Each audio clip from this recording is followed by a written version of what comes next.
em nome de Jesus. Amém. Deus abençoe as irmãs.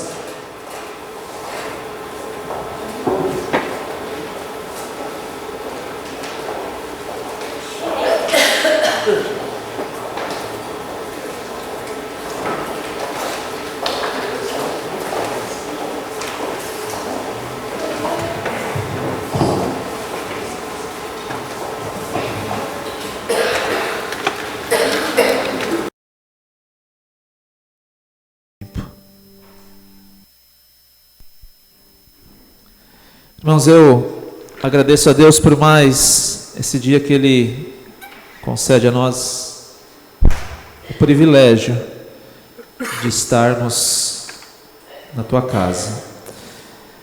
Nós estamos finalizando uma campanha de oração e nós ouvimos diversas mensagens, diversos conselhos. Nós ouvimos que nós estamos em guerra, nós ouvimos que nós estamos aqui para nos preparar, e aqui nós apresentamos a Deus as nossas necessidades, os nossos anseios, nossos desejos, nossos medos, e nós vamos finalizar no culto de hoje lembrando que muitas vezes quando nós passamos por dias como esses, nós saímos com a expectativa de que tudo vai correr bem, de que vai dar tudo certo e que a vitória é certa. E não tem nenhum problema esse ser o nosso desejo, não tem nenhum problema quanto a isso. Mas a gente precisamos ter em mente e ter um entendimento que a campanha também nos prepara, ela nos habilita e ela nos fortalece para novas lutas e para novos desafios. E tendo isso em mente, que a campanha serve também não só para nós pedirmos e para nós recebermos, mas uma campanha de oração onde nós estamos orando, nós estamos buscando a presença de Deus, faz com que nós saiamos fortalecidos. E se nós estamos fortalecidos, significa que nós estamos preparados, não somente para as bênçãos, mas nós estamos preparados para novas lutas e provações que nós iremos enfrentar. E nós vamos meditar em Mateus, capítulo 4, do verso 1 ao 11.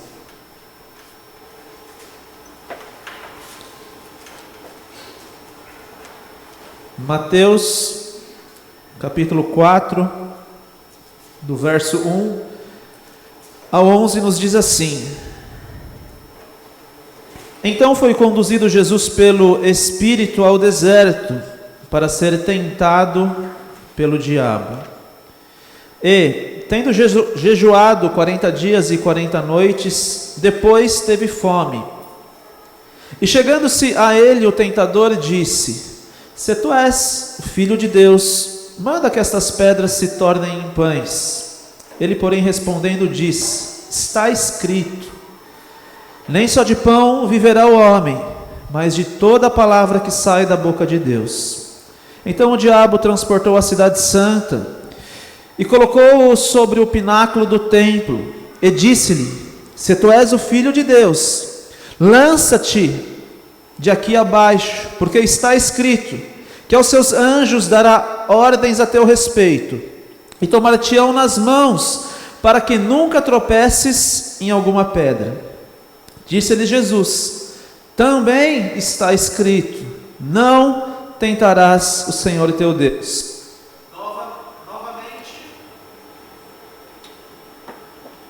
Novamente o transportou o diabo a um monte muito alto e mostrou-lhe todos os reinos do mundo e a glória deles. E disse-lhe: Tudo isso te darei se prostrado me adorares. Então disse-lhe Jesus: Vai-te, Satanás, porque está escrito: Ao Senhor teu Deus adorarás, e só a Ele servirás. Então o diabo o deixou, e eis que chegaram os anjos, e o serviu. e o serviam. Que Deus abençoe essas palavras em nossos corações. Todos os evangelhos sinóticos, Mateus, Marcos e Lucas, vão relatar a tentação de Jesus. Todos os evangelhos vão colocar a tentação de Jesus logo depois do batismo de Jesus. Mateus capítulo 4, verso 1 começa: então foi conduzido, e é logo depois que termina o batismo. E se a gente lembrar, Jesus foi obediente em tudo, tanto que ele vai a João Batista para ser batizado, para que se cumprisse em nós, Jesus vai falar, a justiça. Ali é porque Jesus está sendo obediente, mesmo não precisando do batismo, ele está obedecendo as ordenanças, à vontade de Deus. E logo depois que Jesus é batizado, há um sinal maravilhoso, há uma afirmação, uma revelação de Deus que testifica que Jesus é o Filho de Deus, que Jesus é o Messias. E os irmãos vão se recordar de que logo quando Jesus sai das águas, o céu se abre e o Espírito Santo desce em formato de pomba, e há uma afirmação: este é o meu Filho amado, em quem me comprazo, em quem me alegro. E é logo depois dessa afirmação, de um momento de alegria, de um momento de plena comunhão com o Pai, em que Jesus é levado ao deserto. E é interessante a gente se atentar que Jesus é levado ao deserto pelo Espírito. Se a gente lembrar das mensagens que nós escutamos na sexta-feira, quando foi pregado a respeito de Jó, foi nos falado que, olha, tudo que Jó padeceu, foi o diabo sim que o afligiu, mas foi por permissão de Deus. Na mensagem de ontem também, quando o Pedro André pregou em Salmos 67, nós nos lembramos que é Deus também que nos permite passar por diversas situações que nós não gostaríamos de passar. E aqui de novo, é o Espírito Santo que conduz, que leva Jesus ao deserto para que ele fosse tentado. É interessante a gente pensar nisso. E é interessante a gente lembrar também que não há intervalo de tempo entre a unção, uma plena manifestação do Espírito Santo de Deus na vida de Jesus, e um período grande no deserto. É interessante a gente ter isso em mente. Um fator que às vezes pode, e sempre quando é lido esse texto entra em discussão, é: poxa, mas calma lá, por que Jesus precisava ser tentado? Afinal, ele era Deus, ele era o próprio Deus. E aí a gente, embora tenha muita discussão e muito, inclusive material escrito a respeito desse ponto, para nós o que nós precisamos entender e se apegar com fé é que, embora ele sendo Deus, ele também era 100% homem. E como homem era natural que ele fosse provado e que ele fosse tentado. Nós não vamos entrar na discussão se ele deveria, se poderia pecar ou não, mas como homem, e nós precisamos crer que Jesus veio até este mundo como homem, ele passaria por diversas provações. Se a gente for lá para Hebreus 2, no verso 10, vai nos dizer o autor: porque convinha que aquele para quem são todas as coisas e mediante quem tudo existe, trazendo muitos filhos à glória, consagrasse pelas aflições o príncipe da salvação deles. No mesmo capítulo 2, no verso 18, o último verso desse capítulo nos diz assim: porque naquilo que ele mesmo, sendo tentado, padeceu. Olha só, irmãos, pode socorrer aos que são tentados. Um outro texto que é bem conhecido, Hebreus 4,15, vai falar semelhantemente a esse verso, capítulo 2, 18. Nós não temos qualquer sumo sacerdote, nós não temos qualquer Deus, mas temos um Salvador, temos um Messias que em tudo foi tentado, provado como nós, e por isso ele pode se compadecer da nossa dor, do nosso medo, da nossa situação. Outra questão para nós refletirmos um pouco é que às vezes nós passamos tão batido na leitura do texto e que nos causa a impressão de que Jesus ficou 40 dias orando e jejuando e ao final dos 40 dias ele foi tentado. Não é isso que o texto nos diz, irmãos. No texto de Mateus talvez pode ficar alguma dúvida, mas se a gente pegar o texto de Marcos, capítulo 1, verso 12 e 13, vai dizer assim: e logo o Espírito o impeliu para o deserto, e ali esteve no deserto 40 dias, tentado por Satanás, e vivia entre as feras, e os anjos o serviam. A gente acha que ele ficou lá jejuando, orando, durante 40 dias, 40 noites, e só no final ele foi tentado. E guardem isso, que daqui a pouco nós vamos voltar nesse ponto que é interessante. E aí o diabo foi embora, e Lucas 4,13 vai dizer, no final da descrição da tentação de Jesus: e o diabo foi embora por um tempo. O termo que ele vai falar lá é até uma outra ocasião, o que mostra que embora Jesus resiste ao diabo, essa não foi a única tentação que Jesus sofreu ou que Jesus enfrentou ao longo do seu ministério. Se a gente olhar pelos seus discípulos mesmo, ele foi tentado. O próprio Pedro, em certa situação, Jesus fala: vai-te para trás de mim, Satanás, refutando a Pedro, porque constantemente Jesus estava sendo tentado. E por que é importante a gente ter esses pontos em mente e entender isso? O primeiro ponto é que nós precisamos entender que o inimigo das nossas almas, o diabo, ele existe. Ele não é uma invenção do homem, ele não é uma força sobrenatural, não, ele existe. A palavra de Deus diz que ele existe, a palavra de Deus vai dizer que ele é um anjo caído, a palavra de Deus vai falar que ele é o príncipe das potestades do ar, vai falar que ele é o Deus, o rei deste século. Foi ele que ao longo de toda a história, desde Eva até Jesus e até os dias de hoje, continua tentando e querendo desviar o homem de servir e de adorar ao Senhor. A palavra de Deus vai dizer que ele é o adversário da nossa alma, e nós precisamos entender isso. O segundo ponto que nós precisamos entender antes de nós irmos ao texto é que a tentação ela é inevitável, irmãos. E não há problema algum em nós sermos tentado ou provado. As duas palavras, no original elas se confundem, tanto a tentação quanto a provação.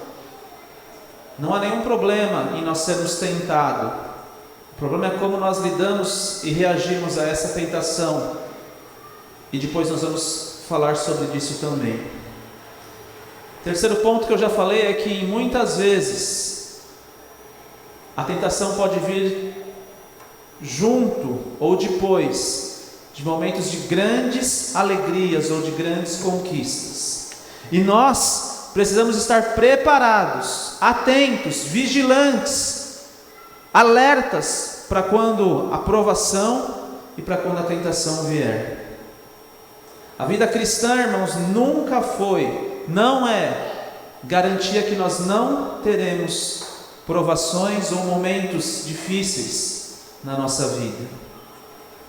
Quarto ponto, se é importante nós entendermos que o diabo existe, é mais importante ainda nós nos lembrarmos que o mesmo Jesus que venceu o diabo, é Ele que nos assiste em todas as nossas lutas. Nós não precisamos temer o diabo, irmãos. Nós não precisamos ficar com medo. Poxa, e agora? O que nós vamos fazer? Não. Nós temos um Senhor, nós temos um Salvador que é maior, que é mais valente do que o inimigo das nossas almas. Nós temos um Senhor que é soberano sobre todos, sobre tudo, inclusive sobre o príncipe das potestades do ar.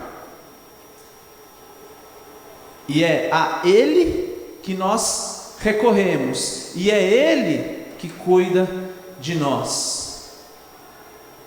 Mas não menospreze o fato de que existe um inimigo das nossas almas, mas louve a Deus, porque Cristo veio, e Cristo é quem cuida e quem nos socorre. A palavra de Deus vai dizer que o diabo ele é astuto, vai falar das astutas ciladas que Satanás usa para nos enganar, para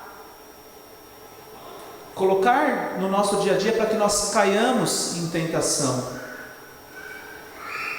E se é inevitável que nós sejamos tentados, nós precisamos lembrar que, olha, eu sou filho de Deus, estou na igreja, vim durante esses 7 dias, ou os dias que não vim, me empenhei em oração, estou tendo uma vida devocional, estou lendo a palavra de Deus. Não é por causa disso que o diabo vai se afastar de nós, ou não vai nos tentar. Se nós pegarmos no capítulo 4, do verso 1 ao 3, no verso 3, que é onde tem o primeiro diálogo, a primeira fala do diabo com Jesus, ele vai falar: se tu és o Filho de Deus. Jesus tinha acabado de ter uma clara revelação de que ele era o Filho de Deus no batismo. Jesus tinha uma vida toda se preparando para iniciar o seu ministério, e o diabo chega para ele e fala: se tu és o Filho de Deus, provocando Jesus, questionando: olha, você é mesmo filho de Deus? E a gente vai ver que esse questionamento tem 2 sentidos, tanto de dúvida como também de provocar Jesus. E quantas vezes nós, sendo filhos de Deus, a gente tem que se lembrar que nós somos filhos por adoção e graça de Jesus Cristo, em uma posição diferente, mas somos herdeiros de Cristo, somos co-herdeiros dele, fazemos parte da família dele, somos povo dele. Quantas vezes o diabo continua questionando quem nós somos, mas nós estamos orando, nós estamos buscando viver a vida de acordo com os princípios da Bíblia, nós estamos buscando orar, buscando jejuar, e o diabo vem e nos questiona. E nós precisamos entender que isso vai acontecer, e nós precisamos não reclamar quando essas coisas acontecerem, mas nós precisamos estar prontos para, assim como Jesus, resistir às astutas ciladas do diabo. Outro ponto interessante é que o fato de você orar e jejuar também não te isenta de passar por provações. Lembre-se, durante os 40 dias, Jesus estava sendo tentado. A palavra de Deus, o próprio Jesus vai dizer: vigiai e orai, para que não entreis em tentação. Irmãos, quem não vigia e ora não consegue resistir à tentação. Você não pode garantir que você não vai ser tentado. Agora, se você não vigia e se você não ora, você pode ter a certeza que você não vai resistir à tentação. A oração não afugenta, mas ela fortalece e nos prepara para as lutas e para as provações do dia a dia. E se a gente for olhar no que o inimigo tenta Jesus, ele vai fazer 3 propostas, 3 falas que o inimigo tem com Jesus. Ele vai primeiro tocar Jesus naquilo que ele estava sentindo, na fome de Jesus, no físico de Jesus. Depois, os outros 2 pontos, o inimigo vai trabalhar com o ego, com a autoestima de Jesus. Olha, ele leva ele no pináculo do templo, ele tenta Jesus a se promover. Depois ele vai tocar Jesus na ambição de Jesus, e nós vamos passar um pouquinho sobre esses pontos. Verso 3 e 4. E chegando a ele o tentador disse: se tu és o Filho de Deus, manda que estas pedras se tornem em pães. Ele, porém, respondendo, disse: está escrito, nem só de pão viverá o homem, mas de toda a palavra que sai da boca de Deus. O inimigo tenta tirar proveito, irmãos, das nossas necessidades. Dificilmente você vai ser tentado em algo que você não tem necessidade, ou em algo que não te atrai. O texto é claro: depois de 40 dias Jesus teve fome. O que é que o inimigo propõe para Jesus? Olha, se tu és o Filho de Deus, está vendo essas pedras aqui? Transforma em pães, resolve o problema. É isso que o inimigo propõe para Jesus. E aí nós estamos com fome, a gente olha e o que é que nós fazemos? O que é que nós fazemos? Segundo ponto é que quando o inimigo questiona Jesus, coloca essa pergunta para Jesus, ele também está questionando a bondade de Deus. Calma aí, acabou de sair do batismo e foi afirmado que você é filho de Deus. Não, calma aí, nós acabamos de passar por uma semana de oração, e na semana seguinte me acontece isso. Não, como assim? Não é possível. Acabei de orar, acabei de jejuar, acabei de buscar a presença de Deus. É como se o inimigo estivesse falando: olha, se Deus é tão bom, por que você está com fome? Se Deus te ama tanto, por que você está em necessidade e em apuro?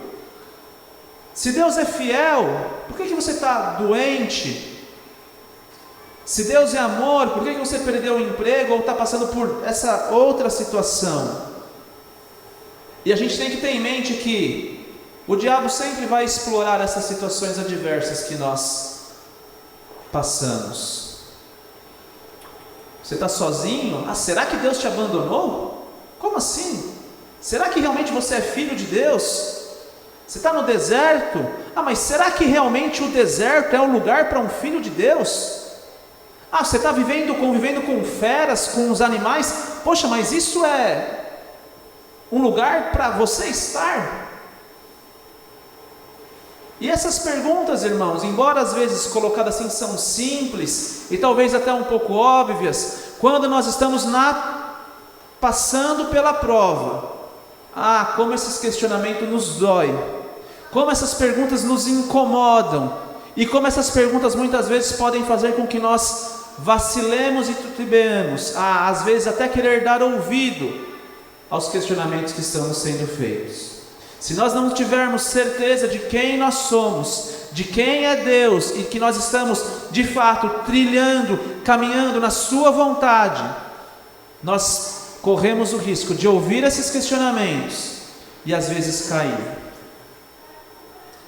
E é interessante que a proposta que o inimigo faz: olha, se tu és o Filho de Deus, por que você está passando fome se você tem autonomia para transformar essas pedras em pães?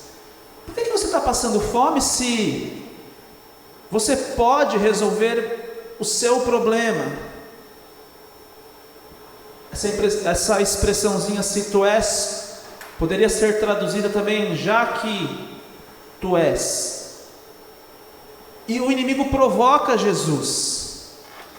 Quando a gente volta lá para o Salmo 73, Salmo de Asaf, vai chegar um ponto que Asaf, olhando a vida dos ímpios, ele vai questionar, olha, eu cheguei a me questionar se vale a pena eu viver a vida de um cristão. Ele vai dizer: olha, eu cheguei a pensar que não vale a pena purificar o meu coração. E quantas vezes nós vamos passar por uma situação que nós vamos olhar a vida do ímpio, nós vamos olhar para a nossa situação e falar: poxa, eu tenho jejuado, eu tenho orado, eu tenho buscado a presença de Deus e estou nessa situação. Não, eu não aguento mais, eu não quero isso para a minha vida. E aí nós vamos querer largar, jogar fora a dependência de Deus e resolver através dos nossos próprios meios. A gente tem que estar atento a isso, irmãos. É o diabo que sugere que Jesus resolva seus problemas independente da vontade do Pai. Vamos se lembrar que quem levou Jesus ao deserto foi o Espírito. É o Espírito que conduz Jesus ao deserto. E outro ponto que nós devemos estar atentos. O inimigo trabalha em uma satisfação imediata do problema de Jesus. E quando nós estamos com dor, quando nós estamos com medo, nós queremos na hora a resolução do problema. Eu não quero esperar. E o inimigo sabe que nós não gostamos de esperar. E ele vem com propostas que nos afastam da presença de Deus. Ele vai vir com propostas que nós vamos olhar, poxa, isso resolveria o meu problema. Mas se você fizer isso te afasta da vontade de Deus, o seu problema não está sendo resolvido, você só está caindo. E a gente tem que estar muito atento, porque toda a nossa vida deve ser em submissão à vontade de Deus, deve ser em submissão aos princípios que nós conhecemos. E que se há algo que nós vamos fazer que vai nos resolver a dor que nós estamos sentindo, mas esse tirar a dor vai fazer com que nós erramos, nós não devemos fazer. Nós queremos e sempre vamos querer resolução imediata para os nossos problemas. E a proposta do inimigo é: olha, se satisfaça, você pode, você consegue fazer isso, vai lá e faz. Muito parecido com a mesma proposta que ele faz para Eva lá no jardim. Olha, é bonita aquela fruta, é bonita. Não, você pode ir lá pegar, você não vai morrer. E a mesma proposta, em contextos diferentes, em circunstâncias diferentes, o inimigo vem fazendo desde o início do mundo. E o problema é que nós sabemos disso, mas o homem continua caindo na mesma proposta. Depois nós vamos passar primeiro para como o inimigo tenta Jesus, e depois nós vamos voltar como Jesus refuta. Versos 5 e 7. Então o diabo transportou a cidade santa e colocou-o sobre o pináculo do templo, e disse-lhe: se tu és o filho de Deus, lança-te de aqui abaixo, porque está escrito que aos seus anjos dará ordens a teu respeito, e tomar-te-ão nas mãos, para que nunca tropeças em alguma pedra. Disse-lhe Jesus: também está escrito: não tentarás o Senhor teu Deus. Na primeira tentação, Jesus resiste ao diabo citando a palavra de Deus. Agora, o inimigo se volta, não desiste, se volta novamente para Jesus, usando a própria palavra de Deus para tentar a Jesus. E o texto vai dizer que ele leva Jesus. Nós não sabemos se eles foram fisicamente, se eles foram em visão, e isso para nós também não tem problema, mas o fato é que eles vão ao pináculo do templo, a coluna, ao ponto mais alto do templo. E ele faz uma proposta: olha, está escrito que aos seus anjos dará ordem, então você pode pular, que se você for o Filho de Deus, os anjos não vão deixar que você morra. E o inimigo vai usar a palavra de Deus de uma maneira errada. Ele vai interpretar, e ele vai estar citando o Salmo 91, mas o inimigo vai usar a palavra de Deus de uma maneira e em um contexto errado. Ali o contexto do Salmo 91 é que os anjos estão cuidando, e que Deus cuida daquele que tem toda uma vida de submissão aos caminhos do Senhor. E o inimigo vem e distorce a palavra de Deus. Percebam que distorce a palavra de Deus também é muito parecido com o que ele faz com Eva lá no jardim. Distorce a palavra de Deus para que Jesus caia. E a gente tem que se lembrar que a palavra de Deus, irmãos, na boca do diabo, ela não é palavra de Deus. E quantas pessoas hoje estão ouvindo pregações, estão ouvindo interpretações erradas e estão dizendo: não, eu estou ouvindo a palavra de Deus, e na verdade estão ouvindo a palavra do diabo. Porque as pessoas não têm conhecimento, porque as pessoas não buscam, porque as pessoas buscam satisfazer o seu próprio interesse, então elas ouvem algo, aquilo que elas ouvem cai bem no seu ego, cai bem na sua vontade, cai bem para a necessidade que as pessoas têm. Então as pessoas abraçam isso como verdade absoluta, sem... Calma aí, deixa eu olhar na palavra de Deus, deixa eu voltar para ver se realmente é isso que está dizendo. E a gente ainda não aprendeu que, embora o diabo conheça a palavra de Deus, ele vai sempre ser um mau intérprete da palavra de Deus. Quantos falsos ensinamentos nós temos hoje, quantas seitas, quantas heresias, porque as pessoas não conhecem a palavra de Deus. Outra questão que é interessante é que o inimigo provoca Jesus para que ele faça um milagre para se exibir.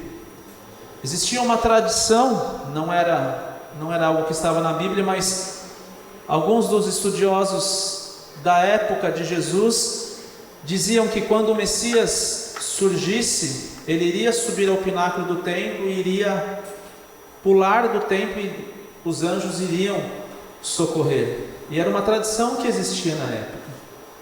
Então, se Jesus quisesse de alguma maneira provar que ele era o Messias para as autoridades religiosas da época, e ele fizesse isso, as pessoas iriam reconhecer que ele era o Messias. O problema é que aquela não era a vontade de Deus para a vida de Cristo. E essa mesma proposta, irmãos, o inimigo continua fazendo para nós hoje.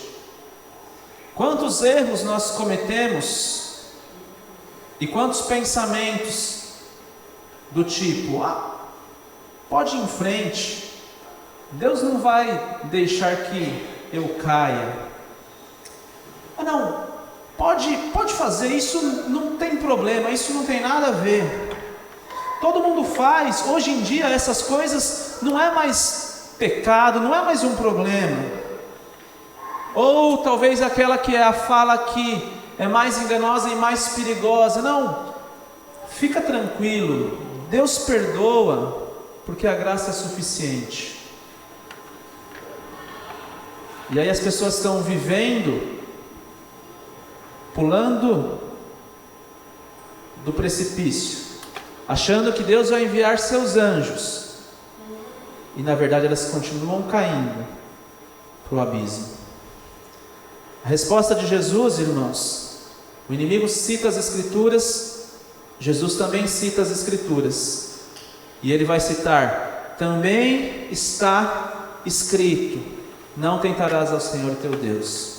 E aí a gente aprende e a gente relembra um princípio que às vezes a gente acha que é só para quem vai estudar teologia, só para quem vai ser pastor, mas não. O cristão no seu dia a dia, ele precisa de conhecer toda a palavra de Deus. Um cristão no seu dia a dia tem que saber que uma única verdade da Bíblia, tomada só e isolada, ela não vale, ela tem que ser levada em consideração num contexto que ela foi escrita e comparada com tudo aquilo que a Bíblia diz.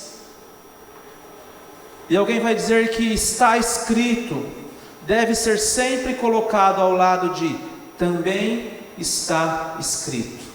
E quando você for colocado em uma situação de uma decisão ou de algo que você queira fazer, que você ache dois textos, na dúvida, irmãos, às vezes espere, não faça, porque a palavra de Deus, ela não se contradiz. A palavra de Deus nos orienta em tudo, e em tudo ela é nosso caminho e direção. Verso 8 ao 10.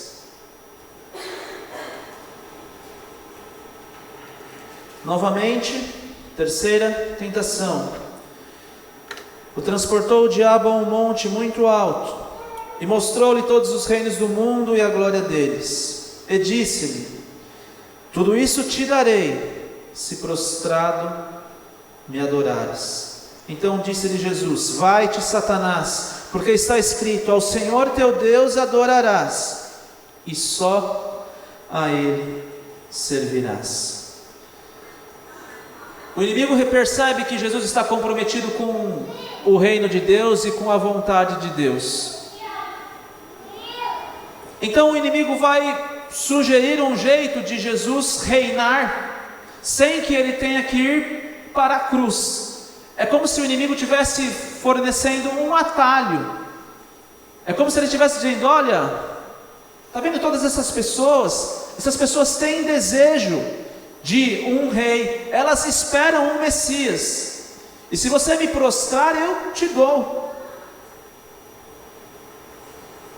E aí você não precisa de ir para a cruz, você não precisa de sofrer, apenas me adore. E Jesus e o diabo pede que ele adore a ele como Deus. Irmãos, quantas pessoas têm aceitado essa oferta de Satanás? Quantas pessoas não querem ir para a cruz? Quantas pessoas não querem trilhar todo o propósito de Deus? E as pessoas olham: Deus promete paz, alegria, e as pessoas pensam: para eu ter paz, alegria, eu preciso de prosperidade. E as pessoas vendem a sua alma, às vezes não fazendo pactos, mas se prostituindo, mas roubando, mas fazendo falcatruas, mas agindo nos negócios ilicitamente, se prostrando à proposta de Satanás, porque não querem ter uma vida que é em conformidade com a palavra de Deus. Quantas pessoas têm se curvado a Satanás, buscando o reino deste mundo? E o problema, irmãos, é que o diabo é um mentiroso. Ele diz: tudo isso te darei se prostrado me adorares. Se os irmãos forem lá para Lucas 4:6, o inimigo vai falar dessa forma: dar-te-ei todo este poder, ou dar-te-ei esta autoridade e a sua glória, porque a mim me foi entregue, e dou a quem quero. O diabo é mentiroso, irmãos. O diabo não tem autoridade nenhuma para dar glória a alguém. O diabo não tem glória para dar. E as pessoas estão se curvando diante dele, em vez de se curvar e adorar ao único que tem glória eternamente. O inimigo tenta Jesus de 3 maneiras diferentes. E Lucas 4:13 vai dizer no final que o diabo se ausenta por algum tempo. Ele volta, tentando pela multidão, usando Pedro e os demais discípulos. E a lição para nós, irmãos, que estamos terminando essa campanha: se mantenha vigilante, não baixe a guarda. Não existe momento mais perigoso do que o momento que nós estamos celebrando uma conquista ou celebrando uma vitória. Aquele que pensa que estar em pé, veja para que não caia. E rapidamente, irmãos, nós vamos passar como é que Jesus vence o diabo. Primeiro, se nós voltarmos lá para o verso 2, nós precisamos ter uma vida de intimidade com Deus, por meio do jejum e da oração. João vai falar bastante que Jesus tinha prazer no Pai e o Pai tinha prazer no Filho. Quem ama a Deus, ora. Quem tem apetite pelo pão do céu, jejua.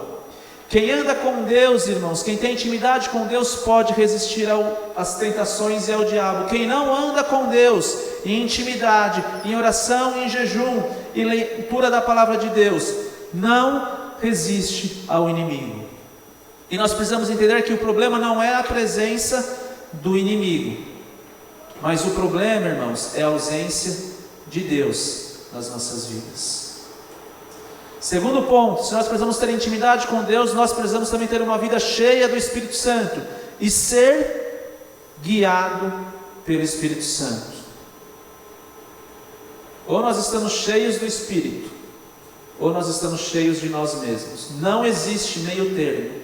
Ou nós estamos capacitados e vivendo no Espírito, ou nós estamos vivendo na vontade da carne. Terceiro ponto para resistir às tentações e ao diabo: ter a palavra de Deus no coração, mas também nos lábios. Jesus vai citar todas as suas respostas, ou quase todas as suas respostas lá de Deuteronômio,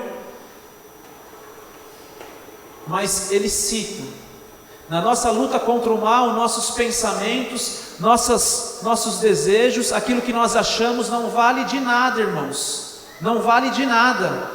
Como que eu vou fazer isso? Eu vou resistir isso dessa maneira? Não, Jesus resiste ao diabo dizendo: está escrito. É a palavra de Deus que rebate, é a palavra de Deus que afugenta, não é os nossos pensamentos. Nós já ouvimos isso hoje, a nossa arma é a palavra de Deus. E quarto, irmãos, na mensagem de segunda eu disse que nós precisamos ser persistentes em oração. Nós também precisamos ser persistentes em resistir ao diabo. 1, 2, 3, quantas vezes ele vier, não tem problema quantas vezes ele vier, se nós estivermos preparados, ele nunca terá mais autoridade do que a palavra de Deus, ele nunca vai ter mais autoridade e mais poder do que ao Senhor, a Jesus a quem nós servimos. Nós não fazemos mais parte do reino dele. Hoje nós estamos em Cristo, nós estamos com Cristo assentado nas regiões celestes, e é nele que nós esperamos. E por fim, depois da luta, irmãos, sempre tem a vitória. Depois do deserto existe um manancial, depois da dor existe o bálsamo. O texto vai terminar no verso 11, dizendo: então o diabo deixou, e eis que chegaram os anjos e o serviram. Que nós estejamos, irmãos, prontos, preparados para sempre resistir ao diabo. Mas lembre-se, irmãos, não adianta quando você chegar na tentação, você sair correndo para buscar intimidade, comunhão com Deus. Nunca é assim que funciona na vida dos servos de Deus, na vida daqueles servos que realmente fizeram diferença no mundo.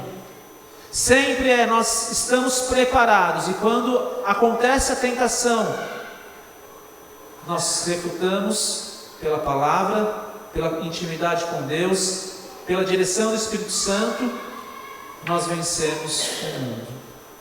Que nós saiamos daqui, irmãos, fortalecidos, que nós saiamos daqui preparados e prontos para vencer o mal e para proclamar o reino de Deus. Nós vamos louvar a Deus com o hino 340.